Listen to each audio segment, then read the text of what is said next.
अस्सलाम वालेकुम वरहमतुल्लाहि वबरकातुहू। आज इसी टॉक शो के सिलसिले में जो हमारा टाइटल था कि रेप और इसके जो रूट काजेस जो हैं और इसके प्रिवेंशन के लिए हम क्या इक़दाम कर सकते हैं। मौलाना अब्दुल रज़ाक शेख साहब को हम आज इस प्रोग्राम में हमने मदऊ किया है और हम हमारे साथ ज्वाइन करने जा रहे हैं और इस टॉपिक पर हम बात करेंगे।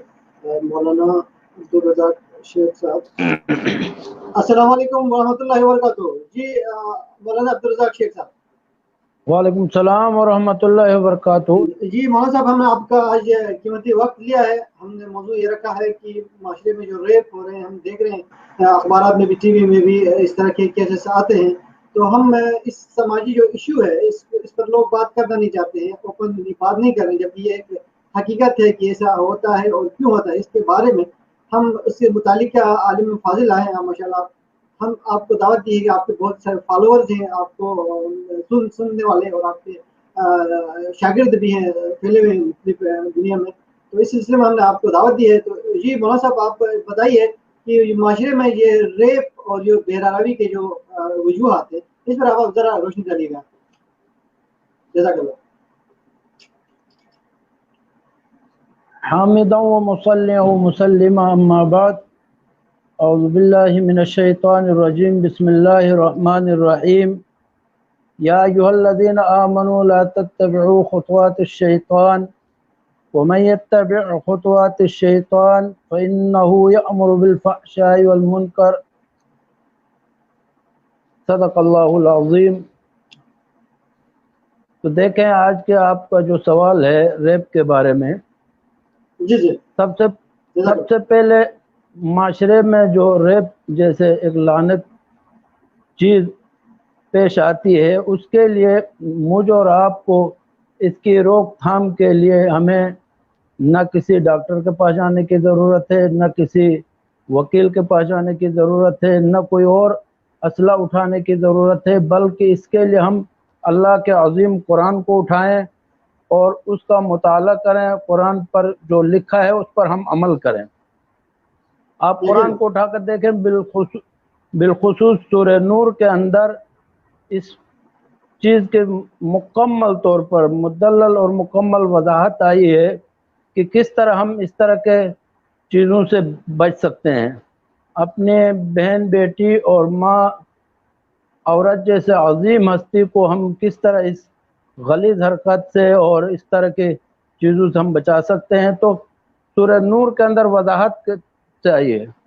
और फिर अभी जो आपके सामने मैंने कलाम मजीद की एक आयत तिलावत किया, या अय्युहल्लज़ीना आमनू ला तत्तबिउ खुतवातिश शैतान, कि आप ईमान वालो, आप इत्तबा न करें, शैतान के कदम ब कदम मिलाकर मत चलें।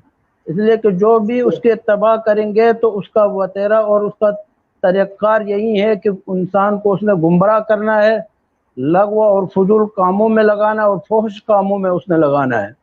सबसे पहले तो हम इत्तबाई शैतान से अपना आप को दूर रखें और शैतान का रास्ता छोड़कर रहमान की तरफ हम चलने लग जाएं। और फिर कुरानी तालीमात के अंदर दूसरी जगह में रब्बे करीम ने फरमाया, ए ईमान वालों, अपने नज़रों को नीचे रखें और अपने शर्मगाहों की हिफाजत करें। और इसी आयत में दूसरी जगह में मोमिनात औरतों को मुखातिब करके भी अल्लाह पाक ने फरमाया कि आप भी अपने नज़रों को नीचे रखें, अपने शर्मगाहों की हिफाजत करें और बेजा ज़ेब तन होकर अपने जिस्म को दूसरों के लिए रोशन नुमाई और नुमाइश मत करें। देखें, कुरान के मुख्तलिफ आयतें हैं, आप उठाकर देखें।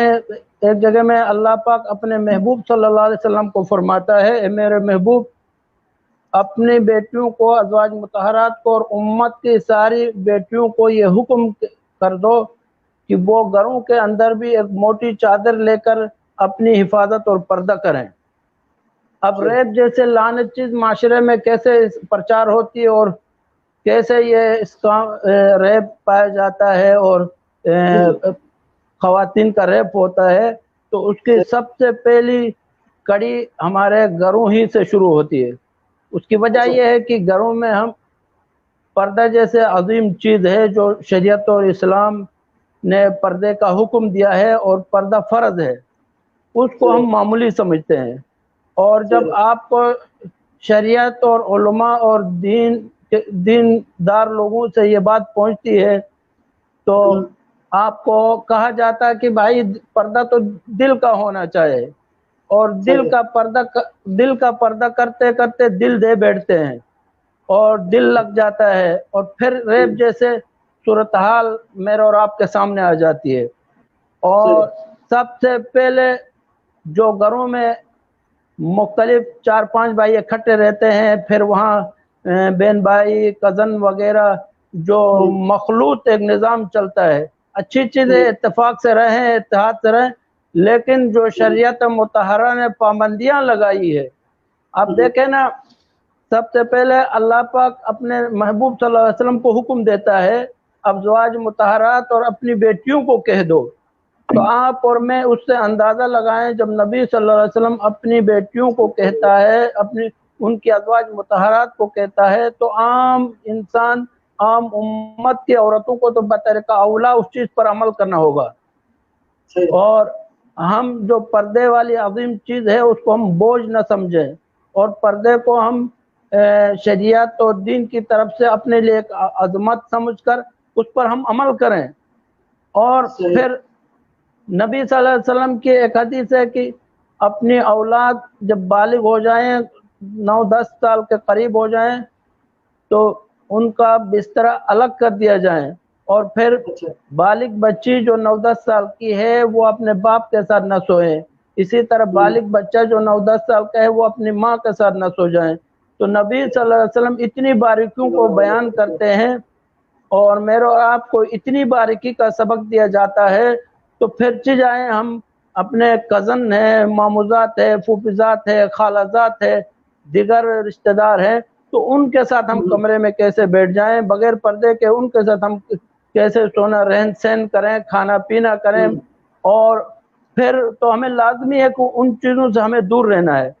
जब हम अगर माशरे में हम चाहते हैं रेप जैसे लानत काम ना हो, जिना ना हो, तो हम इनकी दिफाई जो चीज़ हैं उनको हम अपनाएं। अगर आप घर के अंदर एक खजाना जमा करें, घर के अंदर आप पैसे, सोना, जवाहरात जमा करें और उसको भर दें और गेट ना लगाएं, गेट भी खुला रखें, ताला भी खुला रखें, तो फिर तो वो चीज़ें अफरा तफरी हो जाएंगे, चोरी हो जाएंगे, हर आदमी वहाँ घुसकर उस चीज़ को लेके जाएगा। तो उस चीज़ की हिफाजत के लिए मुझ और आपको ताला लगाना ज़रूरी है।